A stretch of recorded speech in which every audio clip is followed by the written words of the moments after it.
Un temps pour rendre hommage. Terry a perdu son mari il y a près d'1 an des suites du coronavirus. À cause des mesures sanitaires strictes en vigueur lors du 2e confinement, elle n'a pas pu être près de lui. Mon mari a décédé toute seule. Je regrette, le plus que je regrette, c'est que je ne pouvais même pas dire au revoir à lui et avoir la façon de dire que je t'aimais, que je l'aimais. Je dire, je ne pouvais pas. Et c'est très, très difficile. Une douleur que partage Sylvie. Elle a perdu son frère d'un cancer. Il vivait à l'étranger, elle n'a pas pu se rendre à son chevet. Elle n'a pas pu non plus dire adieu à sa mère, décédée en maison de retraite.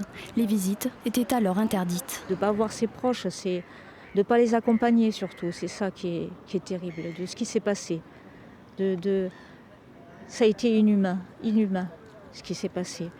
Je le dis. Il faut qu'on le sache. Terry comme Sylvie sont accompagnés dans cette épreuve par l'association Vivre son deuil. Un accompagnement adapté à chacun et en douceur, randonnée, réunion de groupe ou entretien individuel. On a besoin de parler de la personne qu'on a perdue.